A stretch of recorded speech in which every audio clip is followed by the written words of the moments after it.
အားလုံးပဲမင်္ဂလာပါကျွန်တော်ဒီနေ့ပေါ့နော်အချိန်လေးရတာနဲ့ကျွန်တော်ဗီဒီယိုလေးတစ်ပုဒ်ထပ်လုပ်ပြီးမယ်ပေါ့နော်အရင်တော့ကပြောထားခဲ့တဲ့ဗီဒီယိုအရင်တော့ဗီဒီယိုထဲမှာကျွန်တော်ပြောထားခဲ့တဲ့အတိုင်းပဲပေါ့နော်ကိုခွန်စော်ရဲမောင်ရဲ့ဗီဒီယိုတွေကိုသူဘယ်လိုဟိုစားဒီကုန်ကျန်းတွေရှာပြီးတော့သူအဲ့ဟာတွေကိုဘယ်လိုပေါင်းဆက်ပြီးတော့ဘယ်လိုဒီလိုဗီဒီယိုကောင်းတစ်ပုဒ်ရအောင်ဘယ်လိုခက်ခဲလုပ်ခဲ့ရလဲဆိုတာလေးကိုကျွန်တော်ချပြပေးသွားမှာဖြစ်ပါတယ်အဲ့တော့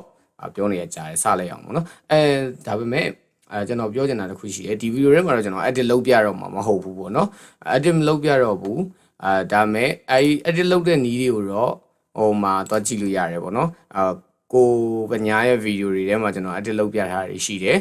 ဖုန်းနဲ့ရောကွန်ပျူတာနဲ့ရောပေါ့နော်သူ့ထက်နည်းနည်းလေးတော့ advance ချတယ်တကယ်လို့ပေါ့နော်ဒီဗီဒီယိုကို edit လုပ်တဲ့နည်းကိုသိကျင်တယ်ဆိုလို့ရှိရင်တော့ကျွန်တော် comment လေးမှာအဲ့နီးလေးကိုပါအသေးစိတ်ပြပေးပါဆိုပြီးတော့ပြောပါပေါ့နော်โอเคအခုအဲ့တော့ကျွန်တော်တို့စလိုက်မယ်ပေါ့နော်ဆိုတော့ကျွန်တော်တို့လက်ရှိဒီမှာကိုခွန်စော်ရဲမောင်ရဲ့ကျွန်တော်ရွေးထားတယ်ပေါ့နော်ဗီဒီယိုတစ်ပုဒ်ရှိတယ်အခုကိုခွန်စော်ရဲမောင်ရဲ့ channel လေးကိုပေါ့နော်ဝင်လိုက်မယ်ဆိုလို့ရှိရင်ဒီမှာ pod and channel ရှိရပေါ့နော် subscriber 3,400,000 ကျော်ရှိတယ်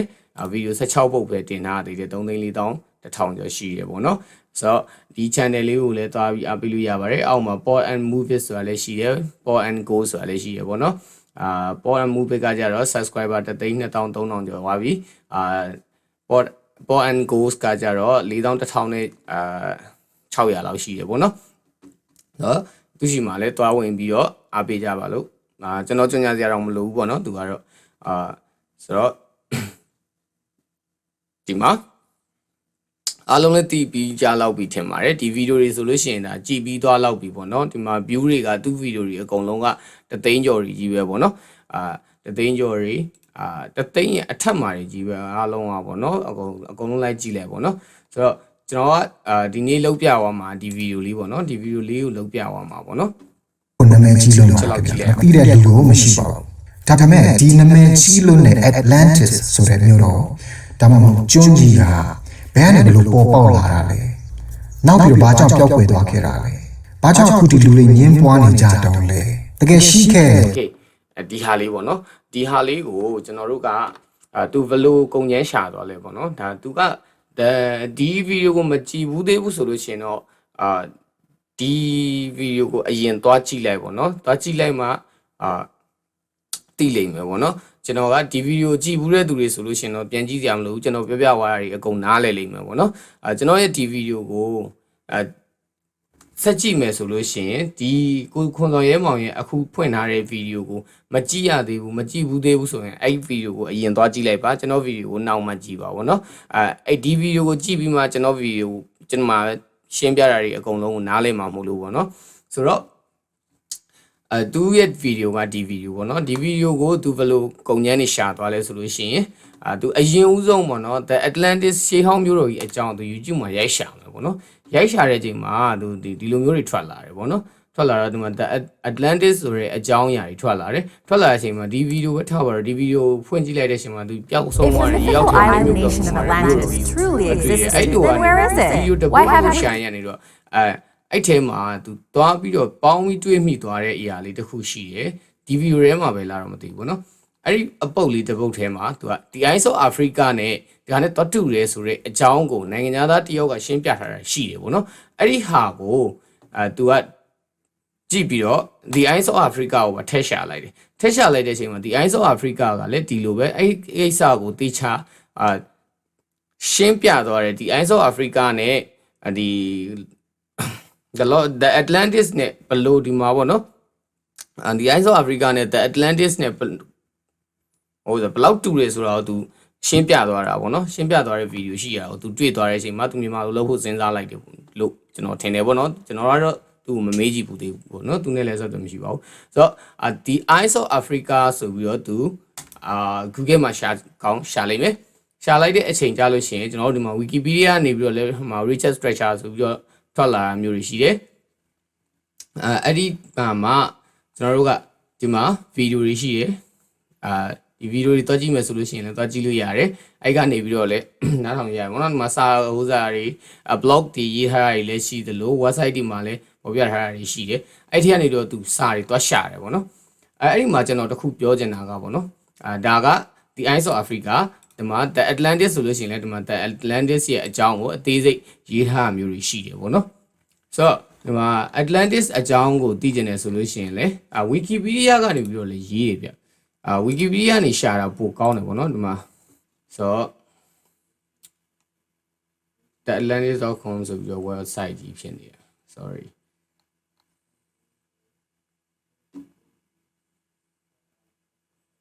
ဒီမှာ Atlantis ပေါ့နော်ဒီမှာ Wikipedia ကရေးထားတဲ့ဟာပေါ့နော်ဒါဆိုလို့ရှိရင်ကျွန်တော်တို့ကဒီတိုင်းဆိုလို့ရှိရင်ကျွန်တော်တို့ဘာသာမပြန်တတ်ဘူးပေါ့နော်မပြန်တတ်ဘူးဆိုလို့ရှိရင်ကျွန်တော်တို့ဒီထဲမှာ language ဆိုတာလေးရှိတယ်language မှာကျွန်တော်တို့အဲ့မှာသူက88 language ရှိတယ်မြန်မာဘာသာပြောင်းလို့ရတယ်ပေါ့နော်အဲ့မှာမြန်မာဘာသာပြောင်းပြီးတော့မြန်မာလိုပြန်ဖတ်ချင်လဲရတယ်သူကတော့အင်္ဂလိပ်စာကောင်းတဲ့အတွက်သူအင်္ဂလိပ်လိုပဲဖတ်သွားမှာပေါ့နော်ကျွန်တော်တို့ဒီ viewer တွေထဲမှာကောကျွန်တော်ကိုယ်တိုင်လည်းအင်္ဂလိပ်စာအရင်အကောင်းကြီးမပေါ့ဟိုမပြောလဲမပြောတတ်ဘူးเนาะဖတ်တတ်တယ်ဒါမှပြန်မပြောတတ်တဲ့ထဲမှာပါတယ်ပေါ့နော်အဲ့တော့ကျွန်တော်လူမျိုးတွေလည်းရှိလိမ့်မယ်ပေါ့နော်လုံးဝအဖက်လဲတိတ်မဖတ်တတ်တဲ့သူတွေလည်းရှိကောင်းရှိလိမ့်မယ်ပေါ့နော်အဲ့လိုဆိုလို့ရှိရင်ကျွန်တော်တို့ကမြန်မာလိုပြောင်းမယ်မြန်မာလိုပြောင်းပြီးတော့ဒီ Google Translate ဒီကနေပြီးတော့မပြောင်းလို့မရတာမျိုးတွေရှိတယ်ဆိုလို့ရှိရင်ပေါ့နော်ဒီမှာကျွန်တော်တို့ဒီ research structure ဆိုလို့ရှိရင်ဒီမှာတက်ရှာကြည့်လိုက်မယ်မြန်မာလိုပါလားဆိုရင်မပါတော့ဘူးပေါ့နော်မပါတော့ဘူးဆိုရင်ကျွန်တော်တို့ဘယ်လိုလုပ်လို့ရလဲဒီဟာကိုမြန်မာဘာသာပြောင်းမယ်ဆိုလို့ရှိရင်ဘယ်လိုပြောင်းလို့ရလဲဆိုတာလေးကိုကျွန်တော်ပြပေးမယ်ဆိုတော့ဒီကောင်လေးကို copy ကူးလိုက်မယ် copy ကူးပြီးတော့ဒီမှာ Google Chrome ထဲမှာဒါတီးပြီးသားသူလည်းတီးပြီးလိမ့်မယ်ပေါ့နော်Google Translate ထဲကိုသွားလိုက်မယ်ပေါ့နော် Google Translate ထဲကိုသွားပြီးရင်ဒီ Translate အကြီးထဲကိုဝင်လိုက်မယ်ဝင်ပြီး detached language ထဲကိုဝင်ပြီးဒီဘက်မှာမြန်မာပဲထားပါပေါ့နော်ခုန link လေးကို paste ချလိုက်ပေါ့နော်ချပြီးရင်ဒီကောင်ကို click ခောက်လိုက်ပေါ့နော်အဲ့ဆိုလို့ရှိရင်ဒီဘက်မှာထွက်လာတာကမြန်မာလို review ထွက်လာလိမ့်မယ်ပေါ့နော်နားလေးစောင့်ပြီနော် okay ဒီမှာမြန်မာလိုထွက်လာပြီပေါ့နော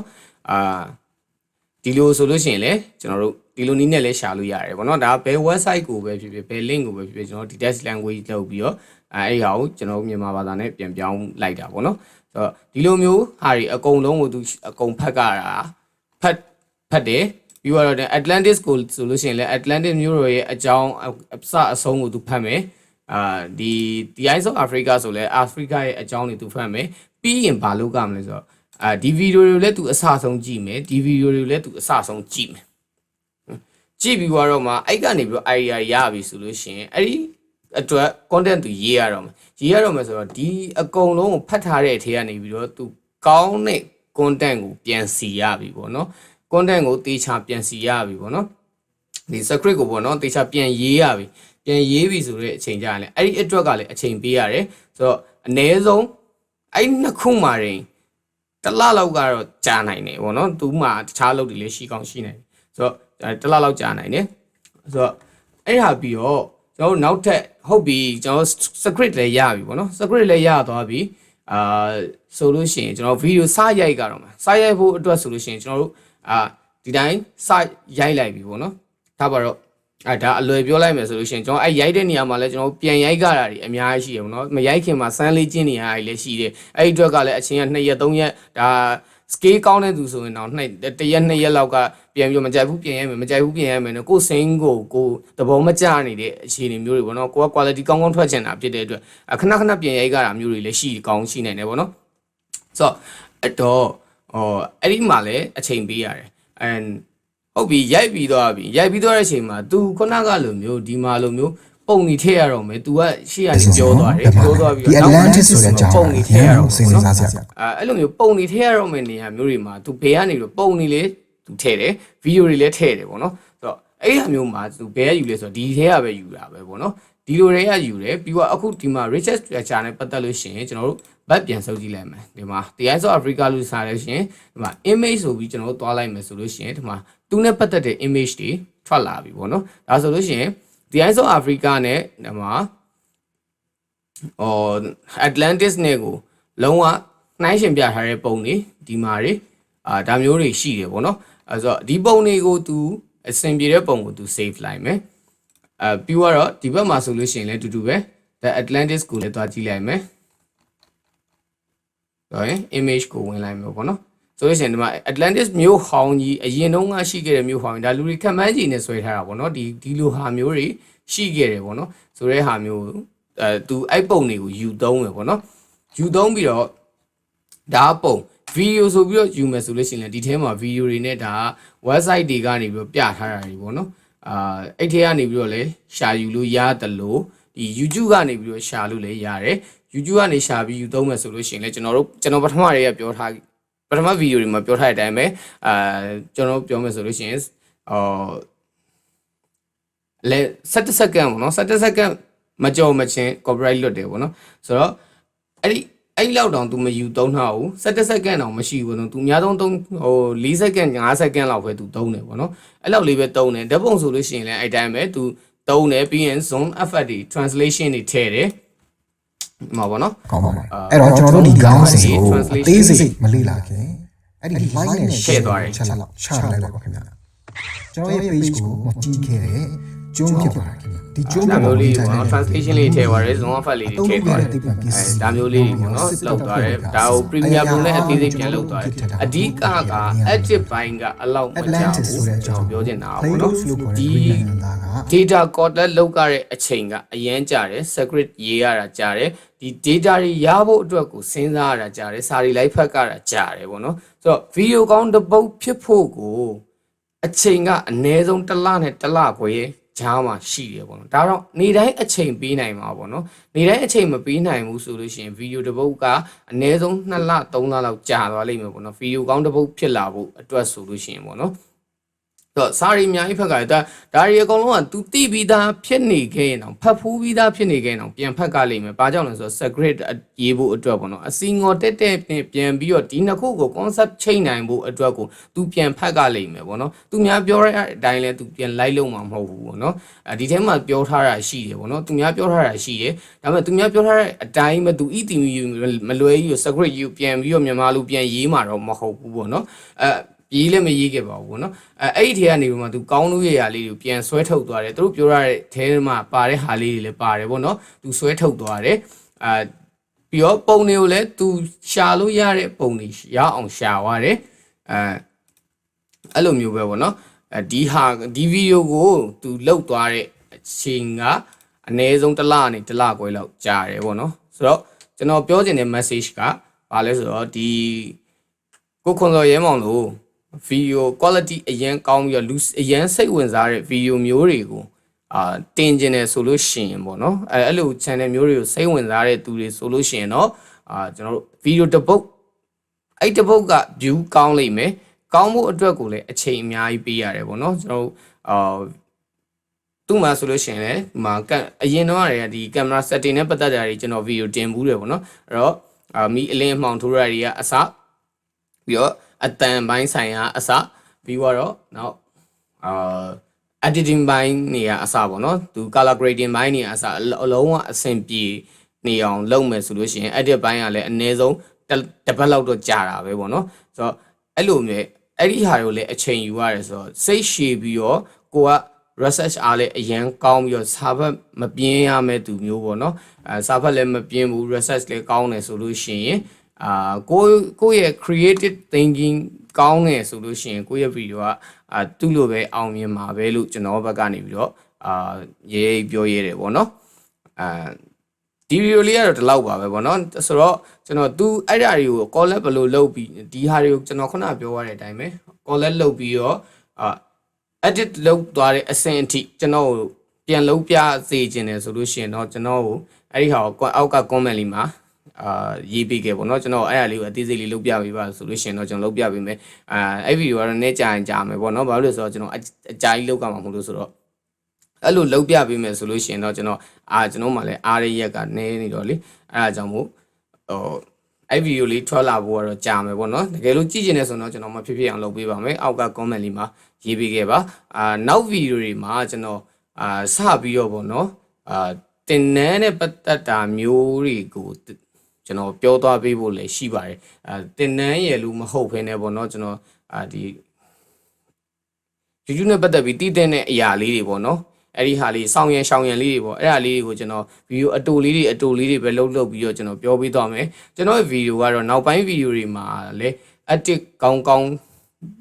creation ကောင်းတော့ဖြစ်လာမှာမဟုတ်ဘူးဘာလို့လဲဆိုတော့ကျွန်တော်အချိန်လူပြီးလုပ်နေရတာဖြစ်တဲ့အတွက်edit ကောင်းမလုံးနိုင်ဘူးedit ကောင်းမလုံးနိုင်တဲ့အတွက်ကျွန်တော် video တွေကနောက်ကြလို့ရှင်quality ကောင်းထွက်လာမှာမဟုတ်ဘူးပေါ့နော်သိခံပြီးတော့ကြည်ပေးကြပါကျွန်တော်ပေးချင်တာကတော့ကျွန်တော်သိထားတဲ့အရာတွေအကုန်လုံးအားလုံးကိုသိစေချင်တာပေါ့နော်သိပြီးသားသူတွေအတွက်အကျိုးမရှိပေမဲ့မသိသေးတဲ့သူတွေအတွက်အများကြီးအထောက်အကူဖြစ်လိမ့်မယ်လို့တော့ကျွန်တော်ယုံကြည်ပါတယ်ဆိုတော့ကျွန်တော်ဗီဒီယိုတွေကို quality မကောင်းပေမဲ့စိတ်ရှိရှိလေးကြည့်ပေးကြပါလို့ကျွန်တော်ပြောရင်းနဲ့ဒီဗီဒီယိုလေးကိုဒီမှာပဲအဆုံးသတ်လိုက်ပါတယ်နော်